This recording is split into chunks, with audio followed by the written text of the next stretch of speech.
নমস্কার সবাইকে, চলে এসেছি কথা ধারাবাহিকের নতুন একটি আপডেটস নিয়ে।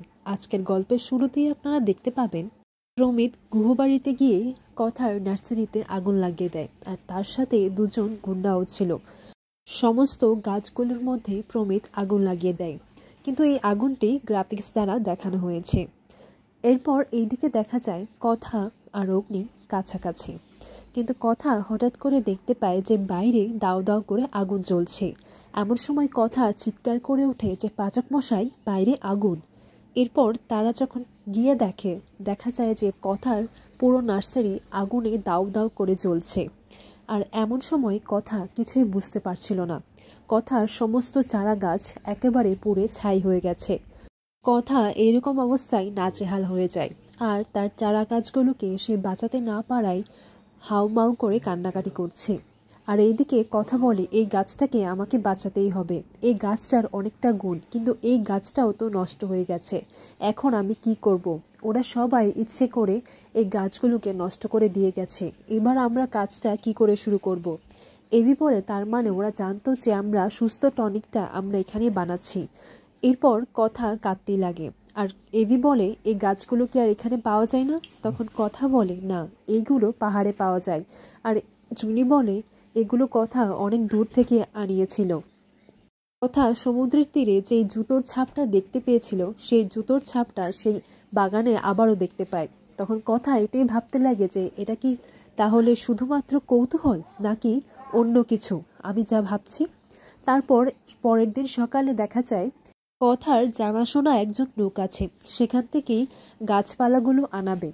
তার জন্যই কর্তাদিদার কাছে বলে যে তোমাদের অনুমতি চাই। তখন কর্তাদিদা বলে, সে আর নতুন করে অনুমতি নেওয়ার কি আছে, আমাদের আশা ভরসা তো সব তুমি। দিকে অঙ্কিত জিনিসপত্র নিয়ে চলে আসে, বলে যে এখন কি হবে? তখন কথা বলে, তুমি চিন্তা করো না, আমি গ্রামের থেকে কিছু লোক আনাচ্ছি, আর তারা না এই কাজটা খুব ভালো করেই পারে।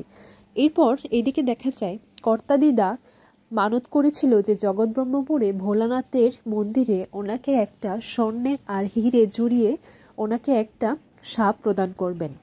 তার জন্যই জহুরিকে খবর দিয়ে পাঠায়। এরপর জহুরি যখন বাড়ি থেকে বের হয়, তখনই দেখা যায় ছদ্মবেশে প্রমিত এসে বলে যে আমাকে কিছু দেবেন, আসলে আমি অনেকদিন ধরে কিছু খাইনি। এরপর জহুরি ওনাকে কিছু টাকা দেয়। প্রমিত বলে যে আপনি কি বলতে পারেন এখানে শিবরাত্রি বড় করে কোথায় হয়? তখন সে জহুরি বলেন, আপনি তো জগৎব্রহ্মই যেতে পারেন, সেখানে অনেক বড় করে শিব পুজো হয়। এই তো এরা গুহরাও তো যাবে, আর এখানে যে মা জননী আছে উনি না একটা মানত করেছেন, বড় মনের মানুষ, তাই আপনি সেখানেই যান, আপনার মানতও পূরণ হয়ে যাবে। এদিকে গ্রামের থেকে সবাই চলে আসে, আর যে যার মতো করে কাজ শুরু করে দেয়। তারা সোফাতে পা তুলে বসাতে চিত্রা বলে, কথা এদের কাঁধে নিয়ে এসেছে, ওরা সোফা কিভাবে বসেছে গ্রামের লোকগুলো। এরপর কথা বলে, মেজমা, আমি বুঝতে পারছি তুমি কি ভাবছো, আমি ওদেরকে বলছি আসলে ওদের তো সবসময় মেঝেতে বসার অভ্যেস, তাই ওরা এভাবে বসেছে। এরপর দেখা যায় সেই সাপ তৈরি হয়ে যায় এবং তারা জগৎব্রহ্মে যাওয়ার জন্য তৈরি হচ্ছে। এইদিকে দেখা যায় প্রমিত সেই চোরাবাজারের বিজনেসটা আবারও শুরু করার কথা ভাবছে, আর তার জন্যই ওই ডিলারদের সাথে প্রমিত কন্ট্যাক্ট করে, আর তাদেরকে বলে যে আমার কাছে একটা পুরনো অ্যান্টিক পিসের একটা স্বর্ণের সাপ আছে। তখন তারা দর করে বলে যে 5 কোটি টাকা।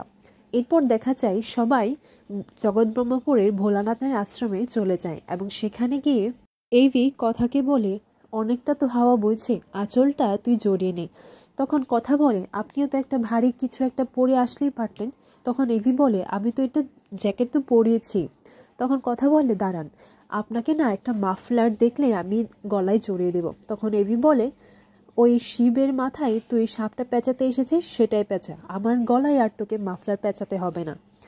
এইদিকে নীলাদ্রি প্রিকে বলে, আপনার যদি আলাদা থাকার হয় তাহলে আপনি বলে দেবেন, আমি সেই ব্যবস্থাও করে দেব।